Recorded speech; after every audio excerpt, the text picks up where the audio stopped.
उत्पत्ति 2 अध्याय 7 पद। और यहोवा परमेश्वर ने आदम को भूमि की मिट्टी से रचा और उसके नथनों में जीवन का श्वास फूंक दिया और आदम जीवता प्राणी बन गया। प्रिय जीसीएन दर्शकों और मानवीन टीवी दर्शकों, आज से मैं आपको जीवन के बीज के बारे में बताऊंगा जिसे परमेश्वर ने मनुष्यों में डाला है। हालांकि इसके बारे में आपको तब बताया जाना था जब हम उत्पत्ति के उस भाग में जाते जहां परमेश्वर ने मनुष्य को रचा था, परंतु क्योंकि यह आपके लिए लाभकारी है जब आप अपने रोजमर्रा के जीवन में इसे लागू करते हैं, इसीलिए मैं इस वक्त आपको इसका बखान दे रहा हूं। आप सब आशीष पाना चाहते हैं। इस संदेश को सुनने के बाद आप समझेंगे कि आशीषें पाना मुश्किल नहीं है और ना ही बीमारियों से चंगा होना मुश्किल है, चाहे आप विकलांग ही क्यों ना हो। जब आप इस परमेश्वर के वचनों को सुनेंगे और उस स्तर में प्रवेश करेंगे जहां परमेश्वर आपको देखना चाहते हैं, तो परमेश्वर आपको चंगा करेगा। मैं प्रभु यीशु मसीह के नाम से प्रार्थना करता हूं कि आप हमेशा स्वस्थ, सक्रिय और सब बातों में आशीषित जीवन जिए इस संदेश के द्वारा। उत्पत्ति 2 अध्याय 7 पद में लिखा है, और यहोवा परमेश्वर ने आदम को भूमि की मिट्टी से रचा और उसके नथनों में जीवन का श्वास फूंक दिया और आदम जीवता प्राणी बन गया। ये कितना आश्चर्यजनक है। परमेश्वर ने भूमि की मिट्टी से आदम को रचा और जीवन का श्वास उसके नथनों में फूंक दिया और वह मनुष्य जीवता प्राणी बन गया। यह आयत उस दृश्य को दर्शाती है जहां पिता परमेश्वर ने पहले मनुष्य आदम को रचा। आइए मैं उस प्रक्रिया को संक्षिप्त रूप से आपको समझाता हूं।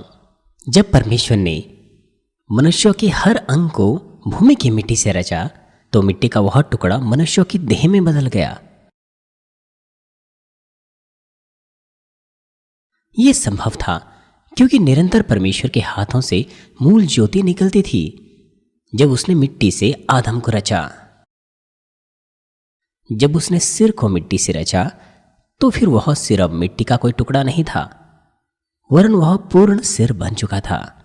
और साथ ही जब उसने मिट्टी का धड़ बनाया, तो वह धड़ मनुष्यों के पूर्ण धड़ में बदल गया और मनुष्यों के दूसरे अंगों के साथ भी ऐसा ही हुआ। इसीलिए जीवन का श्वास उसमें फूंकने से पहले सिर्फ इस बात को छोड़ कि अभी आदम में जीवन नहीं था, आदम पहले से ही मनुष्यों के पूरे रूप में बन चुका था। सचित्र रूप में कहें तो जब आत्मा और प्राण देह को छोड़ देती है, ये वैसी देह थी। एक बार जब मनुष्य मरता है, उसकी आत्मा और उसका प्राण देह को छोड़कर चला जाता है और फिर वह देह मृतक देह कहलाती है और जैसे जैसे समय गुजरता है वो सड़ जाती हैं। और फिर परमेश्वर ने आदम के नथनों में जीवन का श्वास फूंक दिया और वो जीवता प्राणी बन गया। उसका हृदय धड़कने लग गया, रक्त संचार शुरू हो गया और तमाम उसकी देह की कोशिकाएं जिंदा हो गई और कार्य करने लग गई। उसका दिमाग काम करने लग गया। वो देख सकता था, सुन सकता था, अपने हाथों और पैरों को भी चला सकता था। तो फिर यह जीवन की श्वास क्या है जिसे परमेश्वर ने आदम के नथनों में फूंका? जीवन के श्वास के इस कार्य को आप यजेकिएल 37 अध्याय में भी देख सकते हैं। हालांकि वो सिर्फ एक दर्शन था, लेकिन इसका आत्मिक सिद्धांत वही है। परमेश्वर ने सूखी हड्डियों के ऊपर नसें बनाई, उसमें मांस चढ़ाया और उन्हें चमड़े से ढक दिया, और जब परमेश्वर ने उसमें श्वास फूंकी तो वो सूखी हड्डियां जिंदा हो गई। इस जीवन की श्वास का कार्य प्रकाशित वाक्य में भी मिलता है, जब 2 गवाह 7 साल के महाक्लेश काल में शहीद हो गए और फिर से जिंदा हो गए। प्रकाशित वाक्य 11 अध्याय 11 पद में लिखा है, और 3.5 दिन के बाद परमेश्वर की ओर से जीवन की आत्मा उनमें बैठ गई और वे अपने पांवों के बल खड़े हो गए और उनके देखने वालों पर बड़ा भय छा गया। जैसे कि आप देख सकते हैं, जीवन की आत्मा या जीवन का श्वास जीवन के कार्य को घटित करने का मूल है। तो फिर यह जीवन का श्वास क्या है? मैंने पहले आपको बताया था कि मूल परमेश्वर मूल स्थान में ज्योति के रूप में निवास करता था, जिसमें ध्वनि और आवाज पाई जाती थी। और मनुष्य जुदाई के लिए उसने आत्मिक संसार के चरम बिंदु पर आकर अपने आप को त्रिएक परमेश्वर में विभाजित किया। एक मूल ज्योति से दो अतिरिक्त ज्योतियां निकल आई। आप स्क्रीन पर देखिए, आप बेहतर समझ पाएंगे। और वो कुल 3 ज्योतियां बन गई और प्रत्येक ज्योति ने एक निश्चित रूप को पहन लिया। इस प्रकार से मूल परमेश्वर त्रिएक परमेश्वर बन गया।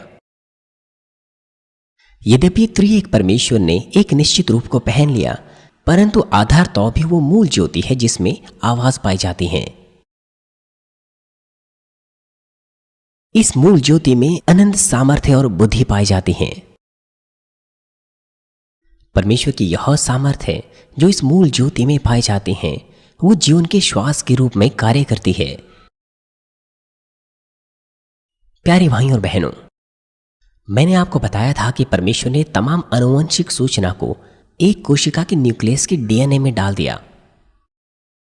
मैं आपको फिर से बता देता हूं, परमेश्वर मनुष्यों की सारी आनुवंशिक सूचना को डीएनए में न्यूक्लियस में डाल देता है।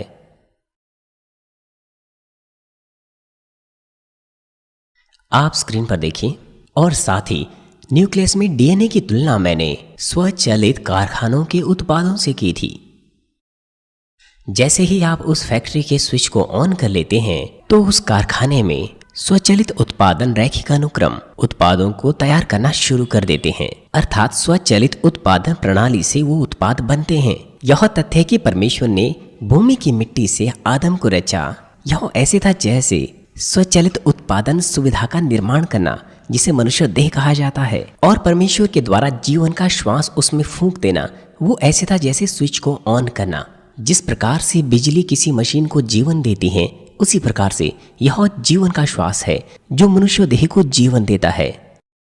जब आप अपने टीवी को ऑफ कर देते हैं तो आपकी टीवी की स्क्रीन पर कोई आवाज नहीं होती, कुछ नहीं होता, और जब आप उसे ऑन करते हैं तो तस्वीरें फिर से आपकी स्क्रीन पर आने लग जाती हैं, आवाज भी आती हैं। इसी प्रकार से जीवन की श्वास को मनुष्यों में फूंक देना, वो ऐसे हैं जैसे किसी चीज के बटन को दबाना, उसे ऑन करना। परमेश्वर ने आदम को भूमि की मिट्टी से रचा और परमेश्वर की सामर्थ्य कोशिका के न्यूक्लियस में डाली गई, जो कि आदम की देह में जीवन का केंद्र है। और जब जीवन का श्वास, जो कि परमेश्वर की सामर्थ्य का मूल है, आदम में गई तो आदम जीवता हो गया और चलने फिरने लग गया। वो चल फिरने लग गया।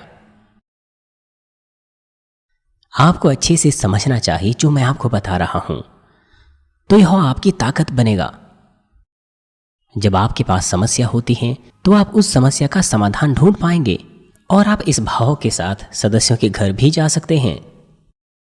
परमेश्वर ने इस आदम को, जिसमें परमेश्वर ने जीवन का श्वास फूंका था, जीवता प्राणी कहा, एक जीवता प्राणी। क्या वहां पर उसके विपरीत भी कोई प्राणी था, जैसे कि कोई मृतक प्राणी? जो भी है, परमेश्वर ने उसे जीवता प्राणी कहा। यद्यपि उसके पास शारीरिक देह थी जो मिट्टी से बनी थी, तो भी परमेश्वर की मौलिक सामर्थ्य उसे दी गई थी, इसलिए वो एक अविनाशी आत्मिक प्राणी था। आप में से वे जो संदेह करते हैं वो इस तरह से कहेंगे कि कैसे परमेश्वर ने जीवन के श्वास को एक मनुष्य में फूंक दिया और उसका रक्त बहाव होने लग गया और वो जिंदा हो गया।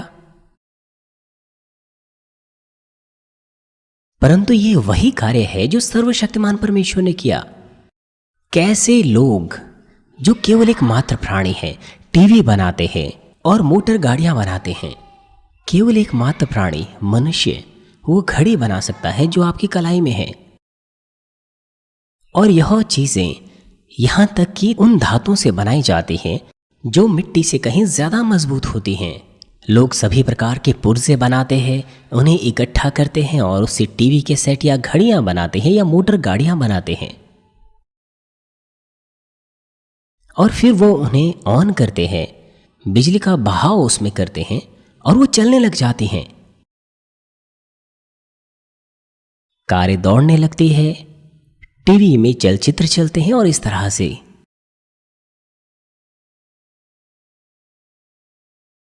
एक मनुष्य जो केवल एक मात्र प्राणी है, वह कठोर धातु की चीजों से कुछ चीजों को बना सकता है, तो फिर ऐसा क्या है जो परमेश्वर नहीं कर सकता? यहां तक कि वो लोग जिसे परमेश्वर ने रचा है वो भी कुछ बना सकते हैं। तो फिर ऐसा क्या है जिसे सर्वशक्तिमान पिता परमेश्वर ना कर सकें? यहां तक कि भूमि की मिट्टी से आप अलग अलग प्रकार के बर्तन बनाते हैं।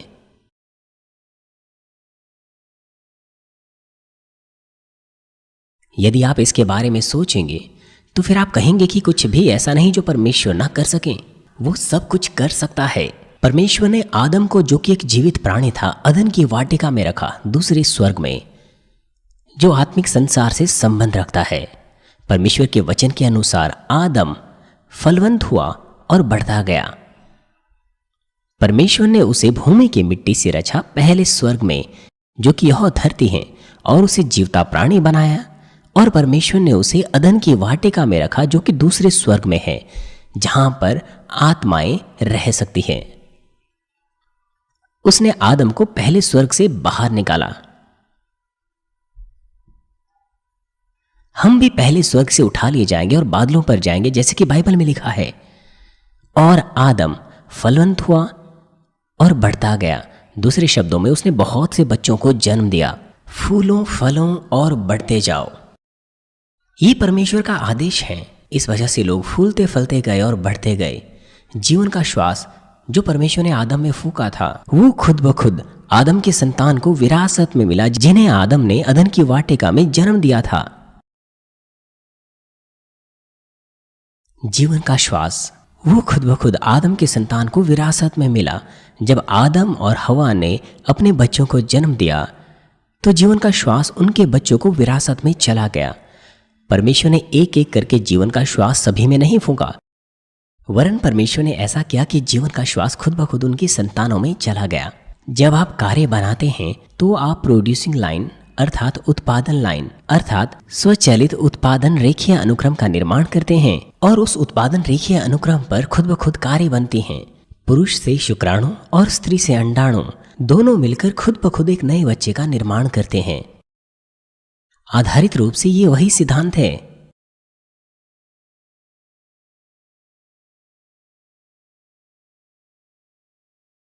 इसीलिए आदम के सभी वंशज जो अदन की वाटिका में रहते हैं वे जीवित प्राणी हैं। इसलिए वे सब जीवित प्राणी हैं,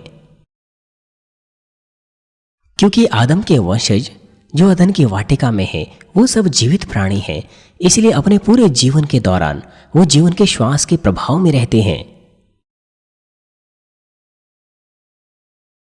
जैसे जैसे उनके शरीर के अंग विकसित होते हैं और बड़े होते हैं, तो उनमें जो न्यूक्लियस है जो उनके शरीर के हर अंग को उत्पन्न करता है, वो सिर्फ और सिर्फ सबसे बेहतर उत्पन्न करता है। धन्यवाद इस जीवन के बीज के लिए। उसमें कोशिकाएं विभाजन में कोई त्रुटि नहीं होती, जिससे आनुवंशिक समस्याएं उत्पन्न होती हैं। इसीलिए अदन की वाटिका में जब कोई बच्चा पैदा होता है वहां कोई आनुवंशिक विकृति नहीं होती। कोई बच्चा निर्बलता से पैदा हो जाए उसकी तो बात ही छोड़िए, केवल स्वस्थ बच्चे ही पैदा होते हैं। साथ ही साथ क्योंकि वो जीवन के श्वास के प्रभाव में रहते हैं, इसीलिए वो अच्छे से पलते बढ़ते और सब स्वस्थ रहते हैं। इसीलिए अदन की वाटिका के सभी लोग सुंदर हैं, रूपवान हैं, लंबे हैं और आकर्षक हैं। वहां के पुरुष का ढांचा बहुत मजबूत है। जो वयस्क है वो कम से कम 175 सेंटीमीटर लंबे हैं, लगभग 5 फुट 7 इंच से ऊपर है। महिलाएं पुरुष से थोड़ी सी छोटी हैं। दोनों ही महिला और पुरुष की त्वचा दूध के समान श्वेत है और उनके बालों का रंग सुनहरा भूरा है। पुरुष के बाल गर्दन की गुद्दी तक लंबे होते हैं और महिलाओं के बाल पुरुष की लंबाई के दुगने लंबे होते हैं।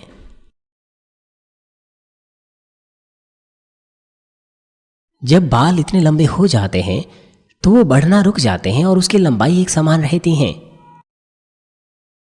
पुरुष के कोई दाढ़ी मूछें नहीं होती। उनकी त्वचा और उनके बाल चमकते हैं और सिर से लेकर पैर तक उनका आकार खूबसूरत है। उनका आकार त्रुटि रहित है, नुक्स रहित है। उनकी त्वचा चमकती है, उनके बाल चमकते हैं। सिर से लेकर पैर तक उनका आकार खूबसूरत है, दोष रहित है। सामान्य रूप से कहे तो उनका जो रूप है वो सिद्ध है।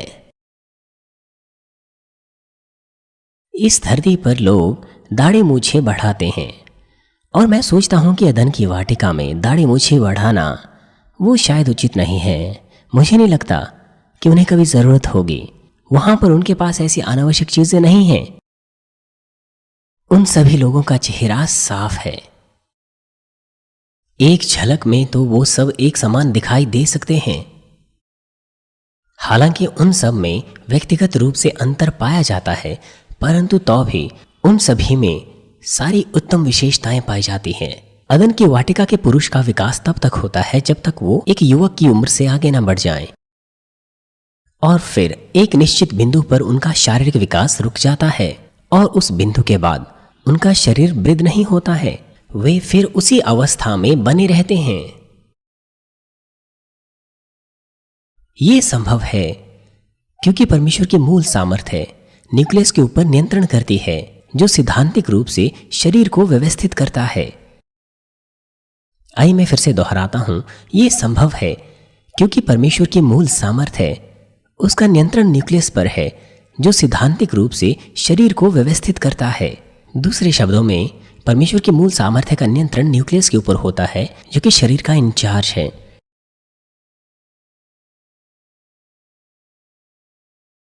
परंतु आदम और हवा के पाप करने के बाद ये पूरी दशा बदल गई। परमेश्वर ने आदम और हवा से जीवन के श्वास को ले लिया और इस धरती पर उन्हें भेजा, जो पहले स्वर्ग से संबंध रखती हैं। बाइबल में वे अदन की वाटिका से बाहर निकाल दिए गए। जब आदम और हवा इस धरती पर आए तो अब उनके अंदर केवल थोड़ा सा जीवन का श्वास बचा था।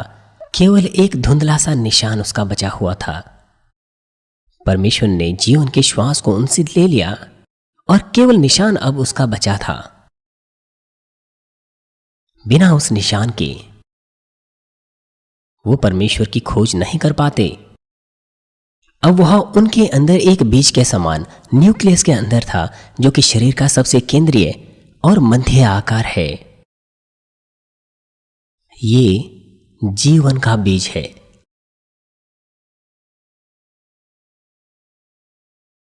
धन्यवाद इस जीवन के बीज के लिए जो उनके अंदर बना हुआ था।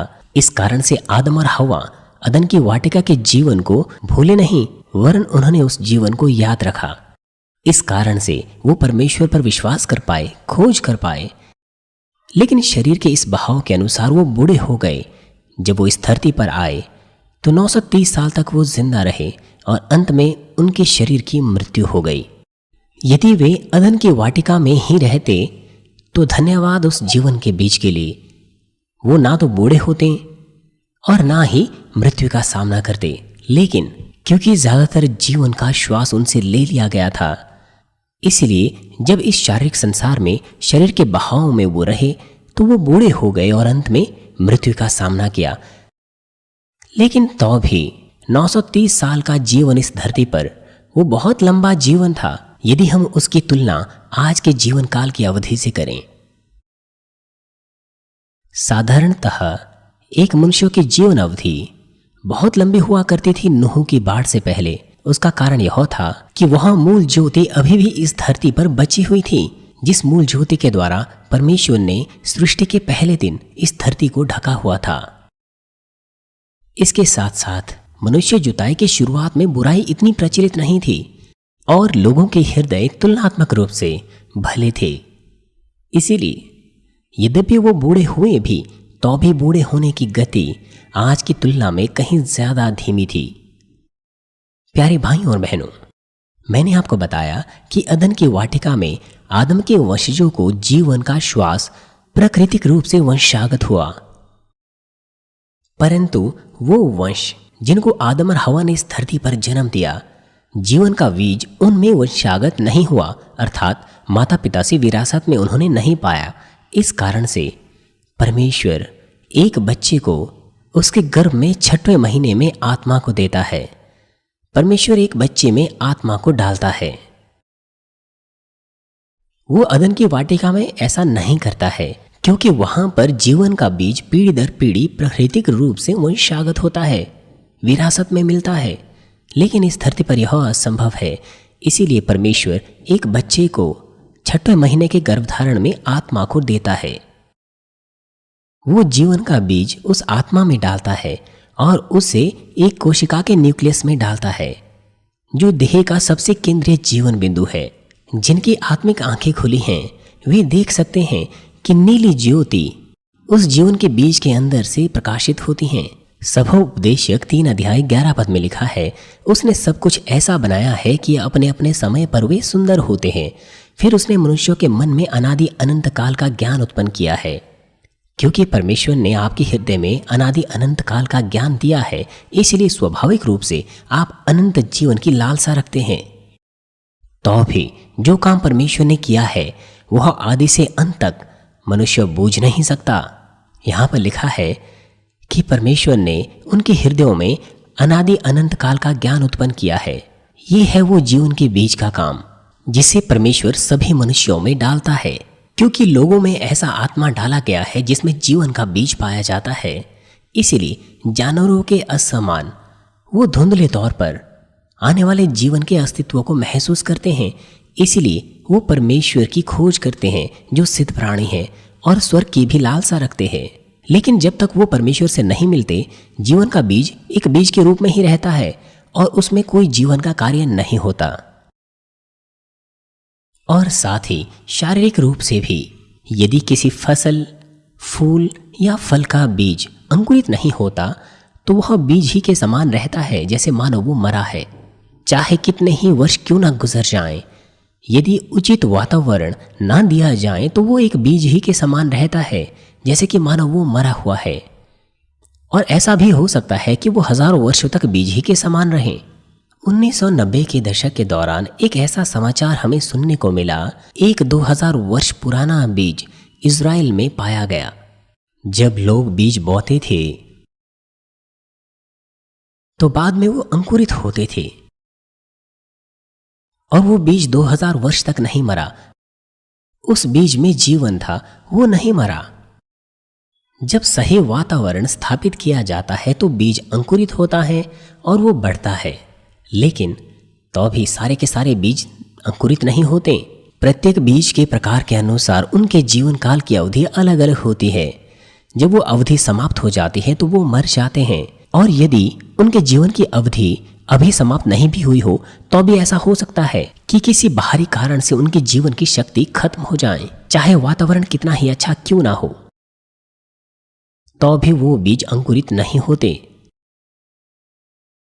आप में से वे जो खेती करते हैं वो इसे अच्छे से जानते हैं। चाहे आप बहुत से चावल के बीज पानी में डालें तो भी वो सब के सब अंकुरित नहीं होते।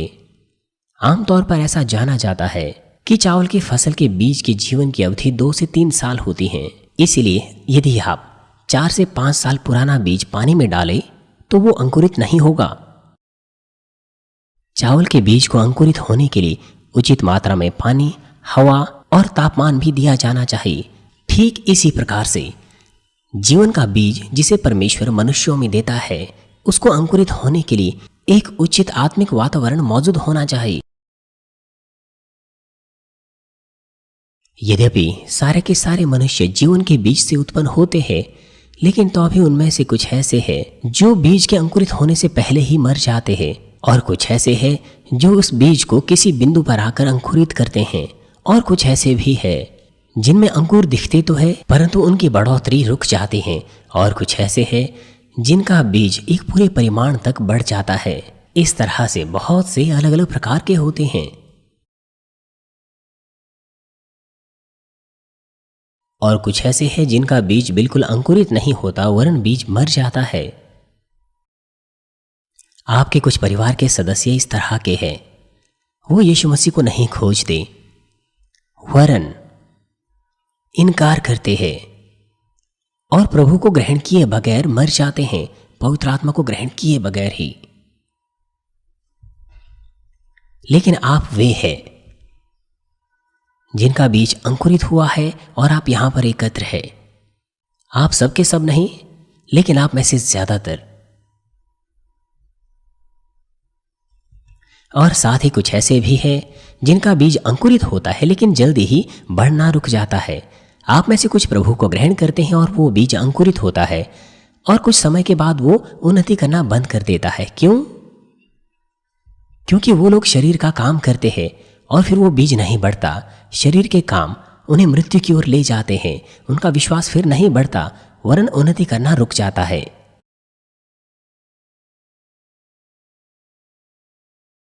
और उसके बाद क्या होता है? क्योंकि उसकी उन्नति नहीं होती, इसलिए अंत में वो मर जाएंगे।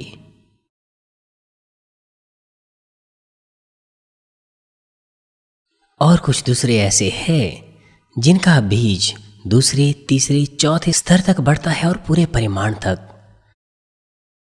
कुछ आत्मा और संपूर्ण आत्मा के स्तर तक विकसित होते हैं।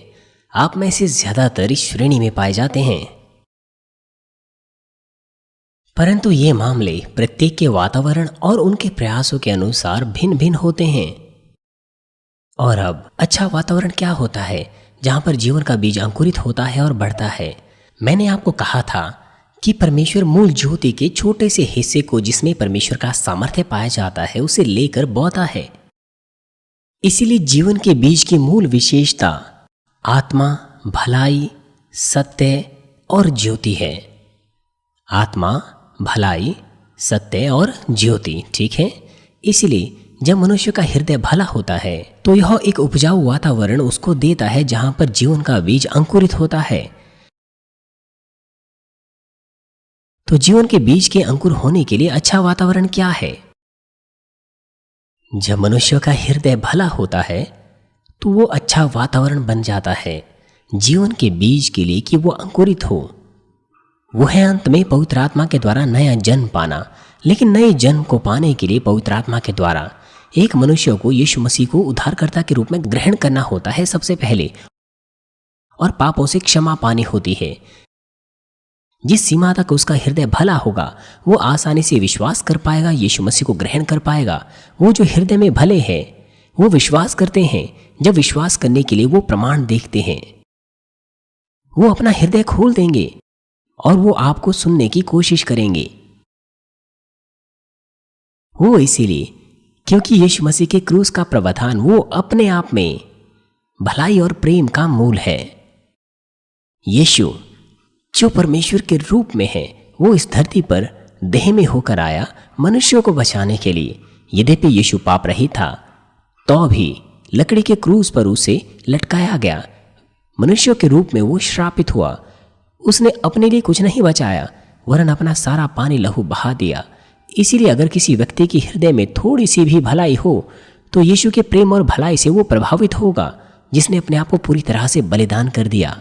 आप कहते हैं कि परमेश्वर जीवन है, वो हमें जीवन देता है। शुक्राणु और अंडाणु के गर्भ में आने से वो हमें अनंत जीवन देता है। उसने अपने इकलौते पुत्र को प्रायश्चित का बलिदान हमें पापों से छुटकारा करने के लिए दे दिया। आप इस तरह से कहते हैं। और यदि सुनने वाला अगर उसका हृदय भला हो तो क्या वो ये कहेगा कि ये तो मूर्खता है, आप मजाक कर रहे हो? वो ऐसा नहीं कहेगा। आप अपनी प्रेजेंटेशन में परमेश्वर के सामर्थ्य को चलाते हैं। आप सुसमाचार का प्रचार करते हैं, सृष्टिकर्ता परमेश्वर के बारे में बताते हैं। अगर वह व्यक्ति हृदय में भला है तो वो आमीन के साथ ग्रहण करेगा आपकी बातों को। इस प्रकार से जो हृदय में भले होते हैं वो उद्धार पाते हैं। वो जो यीशु मसीह को नहीं जानते थे लेकिन हृदय में भले थे, वो विवेक के न्याय से उद्धार को पाएंगे। इस कारण से वो व्यक्ति पश्चाताप कर सकता है, प्रभु यीशु को अपना उद्धारकर्ता के रूप में ग्रहण कर सकता है। वो इस तरह से अंगीकार करेगा कि मैं एक पापी था, मुझ जैसे पापी को बचाने के लिए, मेरे पापों से छुटकारा देने के लिए यीशु हमारा प्रभु क्रूस पर मारा गया। प्रभु को उद्धारकर्ता के रूप में इस तरह से ग्रहण करेगा, फिर परमेश्वर उसे पवित्र आत्मा भेजेंगे। ऐसे लोगों को पिता परमेश्वर दान के रूप में पवित्र आत्मा को भेजता है। जैसे कि प्रेरितों के काम 2 अध्याय 38 पद में लिखा है, पतरस ने उनसे कहा, मन फिराओ और तुम में से हर एक अपने अपने पापों की क्षमा के लिए यीशु मसीह के नाम से बपतिस्मा लो।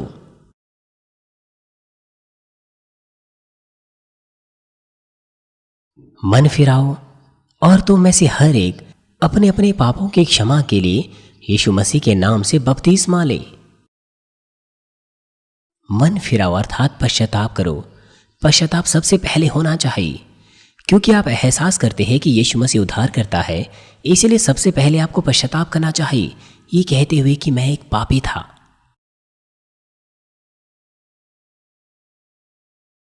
मैं पापी था और यीशु मसीह मेरा उद्धार करता है। तो तुम पवित्र आत्मा का दान पाओगे और आपके पाप क्षमा हो जाएंगे। आपका नाम जीवन की पुस्तक में स्वर्ग में लिख लिया जाएगा। किस समय में, कौन से दिन में, कौन से महीने, कौन से वर्ष में, इस तरह से आपने यीशु मसीह को ग्रहण किया और परमेश्वर के पुत्र बन गए।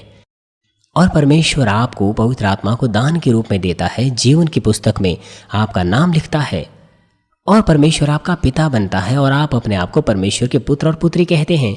तो फिर आपको अपना जीवन परमेश्वर के पुत्र और पुत्री के रूप में जीना चाहिए। यदि आपने सचमुच पश्चाताप किया है, प्रभु को उद्धारकर्ता के रूप में ग्रहण किया है, तो आपको अपना जीवन परमेश्वर के पुत्र और पुत्री के रूप में जीना चाहिए। आपको संसार में नहीं पड़ना चाहिए जो शत्रु, दुष्ट और शैतान के नियंत्रण में है, जिसे परमेश्वर बैर रखता है। आप में से हर एक यीशु मसीह के नाम से अपने अपने पापों की क्षमा के लिए बपतिस्मा ले, तो तुम पवित्र आत्मा का दान पाओगे। यहां पर लिखा है कि पवित्र आत्मा को दान के रूप में कैसे पाना है। पवित्र आत्मा जो इस तरह से आता है, जीवन के बीज को अंकुरित करता है। क्यों परमेश्वर पवित्र आत्मा को भेजता है? पवित्र आत्मा जीवन के बीज को अंकुरित करता है। इसलिए वहां पर जीवन का बीज तो है, लेकिन वो जीवन का बीज वो पवित्र आत्मा की मदद से अंकुरित होता है। जीवन का बीज जो एक मरे हुए बीज के समान आप में बना हुआ था, मानो एक मोटी परत के तले दबा था, वो जीवन में तब्दील होने लग जाता है। इसके विषय में यूहन्ना 3:6 में यीशु ने कहा, क्योंकि जो शरीर से जन्मा है वह शरीर है। पवित्र आत्मा आप में आता है, वो आपकी मदद करता है पापों को दूर करने में और आपको योग्य बनाता है कि सत्य के द्वारा आप आत्मा को जन्म दो। धन्यवाद इस पवित्र आत्मा की मदद के लिए कि आप पापों को दूर करते हैं, असत्य को दूर करते हैं और वो आपको योग्य बनाता है कि आप आत्मा से जन्म लो। इसलिए यहां पर लिखा है, जो आत्मा से जन्मा है वह आत्मा है। और अब पवित्र आत्मा के आने से पहले पुराने नियम के दिनों में जीवन का बीज कैसे जागृत होता था? पुराने नियम के दिनों में लोग व्यवस्था के कामों से उद्धार पाते थे। यदि वो केवल कामों से वचन को मानते थे तो उन्हें धर्मी कहा जाता था। इसी प्रकार से यदि कोई परमेश्वर के वचन को मानता था, उसका अभ्यास करता था, परमेश्वर उसे धर्मी मानता था और जीवन के बीज को जागृत करता था। ऐसा करने से यद्यपि हनोक, एलिय्याह, मूसा और अब्राहम वो पुराने नियम के दिनों के लोग क्यों ही ना थे, तो भी वे संपूर्ण आत्मा में आ पाए। यद्यपि वो पवित्र आत्मा का समय नहीं था, तो भी वो संपूर्ण आत्मा के स्तर पर पहुंच पाए। इसीलिए अगर आप बाइबल पढ़ते हैं, क्या आपको मिलता नहीं कि जो हनोक था, एलिय्याह था, मूसा था और अब्राहम था, उनके अंदर कोई बुराई नहीं थी। उनके पास किसी भी प्रकार की बुराई नहीं थी उनमें। और नए नियम के दिनों में लोग अपने पापों से क्षमा यीशु मसीह के बहुमूल्य लहू के द्वारा पा सकते हैं और धर्मी बन सकते हैं और पवित्र आत्मा उनके हृदयों में आ सकता है, क्योंकि यीशु ने अपना लहू बहाया है। क्योंकि आपके पापों की क्षमा मिल गई है, धन्यवाद उसके लहू के लिए, और आप धर्मी बन जाते हैं और पवित्र आत्मा आपके हृदय में आ सकता है। उत्पत्ति 1 में साफ रूप से लिखा है कि परमेश्वर शारीरिक लोगों के साथ नहीं रहेगा, लेकिन आपने यीशु मसीह को ग्रहण किया है अपने उद्धारकर्ता के रूप में और आपके पापों की क्षमा मिली है आपको और आप परमेश्वर के पुत्र और पुत्री बन गए हैं। इसलिए अब आप शरीर के लोग नहीं हैं। इस प्रकार से परमेश्वर पवित्र आत्मा आपको भेजता है कि जीवन का बीज आप में अंकुरित हो और आप जीवित हो जाते हैं। क्योंकि आप शरीर के लोग नहीं हैं, बिल्कुल भी नहीं, इसलिए पवित्र आत्मा आपके साथ रह सकता है। जब पवित्र आत्मा उनके हृदयों में प्रवेश करता है, पवित्र आत्मा जीवन के बीज को जागृत करता है। दूसरी तरफ पुराने नियम के दिनों में परमेश्वर जीवन के बीज को मनुष्यों के बाहर से जागृत करता था, जिसे व्यवस्था के कामों के द्वारा धर्मी माना जाता था। और साथ ही कुछ ऐसे भी लोग हैं जो विवेक के न्याय के द्वारा उद्धार पाएंगे। यदि उन्हें अवसर ना मिला हो सुसमाचार प्रचार सुनने का, ऐसे लोगों का विवेक भलाई से भरा रहता है। आवश्यक तौर पर यह सत्य नहीं है कि एक भला विवेक आत्मिक हृदय हो, लेकिन एक भला विवेक उचित आधार बन सकता है जहां पर परमेश्वर का दिया हुआ आत्मा कार्य कर सके। बावजूद इसके कि चाहे वो पुराने नियम के दिन हो या नए नियम के दिन, जीवन के बीज को कार्य करने के लिए हृदय के अंदर पर्याप्त मात्रा में सत्य और भलाई होनी चाहिए।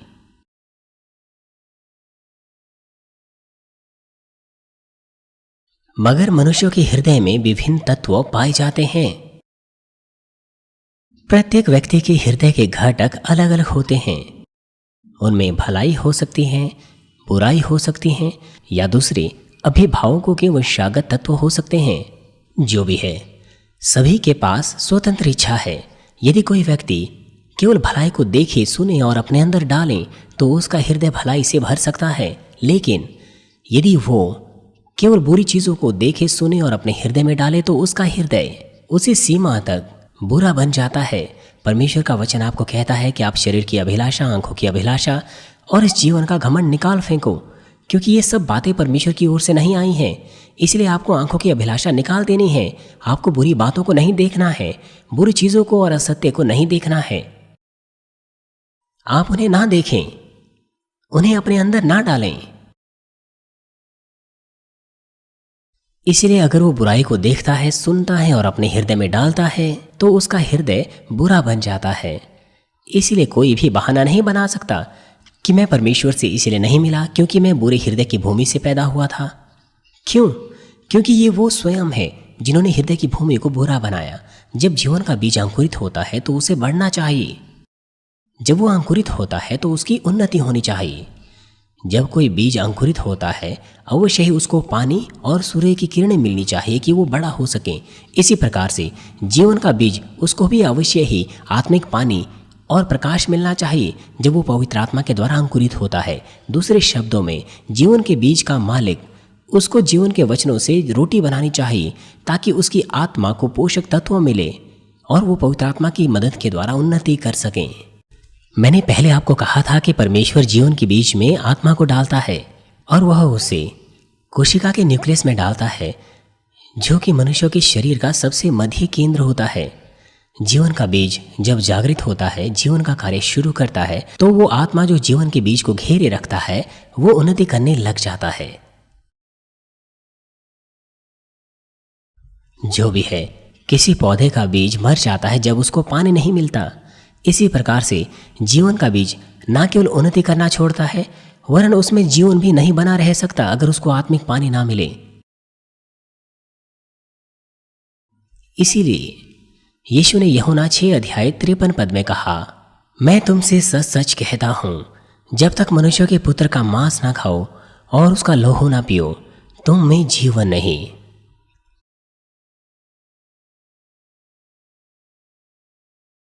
तुम में जीवन नहीं। आपको मनुष्य के पुत्र के मांस को खाना चाहिए, उसके लहू को पीना चाहिए, तो फिर आप में जीवन होगा। आपको हमेशा परमेश्वर के वचनों को सुनना चाहिए, अपने हृदय में उन्हें छाप देना चाहिए और विश्वास से उस पर चलना चाहिए। केवल तब जब इस तरह से आप अभ्यास करेंगे तो ही आप में वो जीवन बढ़ेगा। वो जीवन जो अंकुरित हुआ है वो लगातार बढ़ता जाएगा। एक बच्चा, उसका लगातार विकास होते रहना चाहिए जब तक वो 25 या कुछ ऐसे ना हो जाएं। लेकिन अगर उसका विकास नहीं होता तो फिर वो ऐसा व्यक्ति बन जाएगा जो अयोग्य है। अगर आपकी वृद्धि ना हो तो क्या इसका अर्थ यह नहीं कि आप में कोई गड़बड़ी है? आप ज्ञान भी एकत्र करते हैं, आपको स्कूल जाना पड़ता है सीखने के लिए, लगातार आपको उन्नति करते रहना पड़ता है। आपके अंग, आपके आंतें भी तब तक उनमें वृद्धि होनी चाहिए जब तक आप 20 या उससे ऊपर के ना हो जाएं।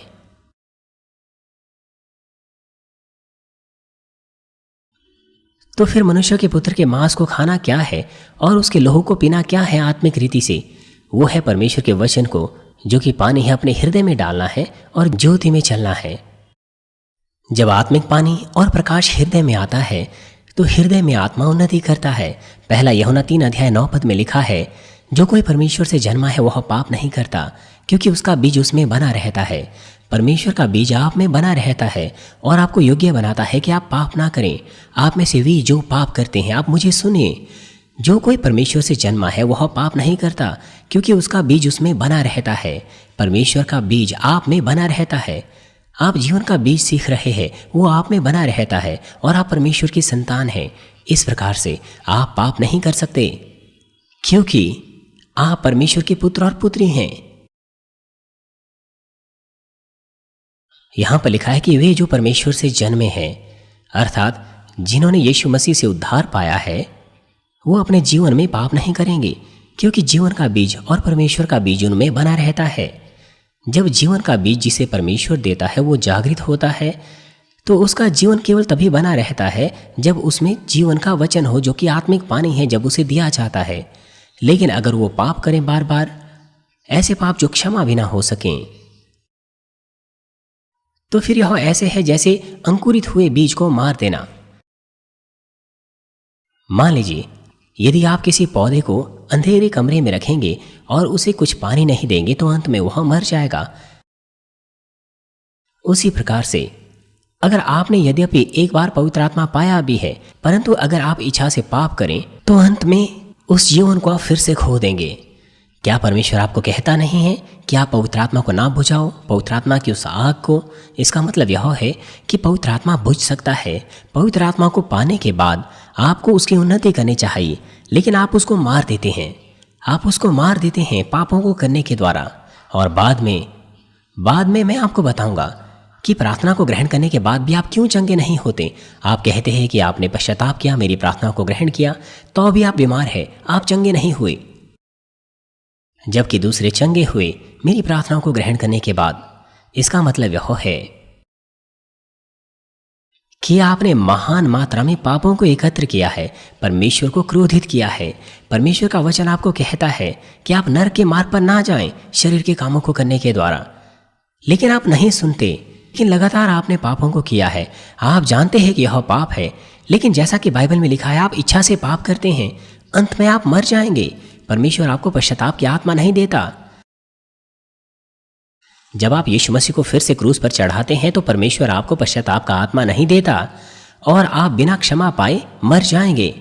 यदि आपको पता हो कि परमेश्वर ने आपको बचाया है इन बातों से, तो आपको धन्यवाद देना चाहिए। अपनी परीक्षाओं को पार करना चाहिए जब तक आप उससे पार ना निकल जाएं। यीशु ने मत्ती 7:21 में कहा, जो मुझसे हे प्रभु कहता है, उनमें से हर एक स्वर्ग के राज्य में प्रवेश न करेगा, परंतु वही जो मेरे स्वर्गीय पिता की इच्छा पर चलता है। आपको परमेश्वर की इच्छा पर चलना चाहिए। अगर आप नहीं चलते तो आपको कोई लाभ नहीं होगा, आप स्वर्ग नहीं जा सकते। अपनी बीमारी से चंगाई पाने के लिए और आशीषें पाने के लिए आपको इसे अच्छे से समझना है। आपको पता होना चाहिए कि किस प्रकार की पाप की दीवार परमेश्वर के सम्मुख आपने बनाई है। आशीषों को पाने के लिए उस दीवार को आपको नाश करना है। मुझे आशा है कि अपने जीवन के बीज को आप अंकुरित करेंगे और आत्मा और संपूर्ण आत्मा में आने के लिए इस संदेश के द्वारा तेजी से आप उसकी उन्नति करेंगे। आइए इस संदेश पर सोचते हुए साथ मिलकर प्रार्थना करेंगे। हालेलुया। पिता परमेश्वर, धन्यवाद आपकी दया और प्रेम के लिए। आज जो उन्होंने सुना है, आशीष दीजिए कि उनमें जीवन और विश्वास बने। उन्हें परिपूर्णता और पवित्र आत्मा की प्रेरणा दीजिए। पिता परमेश्वर, वो समझने पाएं जो कुछ उन्होंने सुना है। उन्हें आशीष दीजिए कि वे समझे कि जीवन का बीज क्या है, कैसे जीवन के बीज की उन्नति करनी है, कैसे आत्मा और संपूर्ण आत्मा में आना है, कैसे स्वस्थ रहना है और कैसे उम्र को बढ़ने से रोकना है और कैसे युवा अवस्था को प्राप्त करना है। जब ये सब बातें संभव होगी तो वो आर्थिक आशीषें भी पाएंगे। वे आशीषें पाएंगे कि असंभव संभव हो जाएगा और सब बातें अच्छी होगी। आप उन्हें अनुग्रह दीजिए, आशीष दीजिए कि वो इसके द्वारा जीवन की रोटी बनाए और आपकी संतान बने सामर्थ्य के द्वारा। धन्यवाद पिता, हमारे प्रभु यीशु मसीह के नाम से मैं प्रार्थना करता हूँ, आमीन।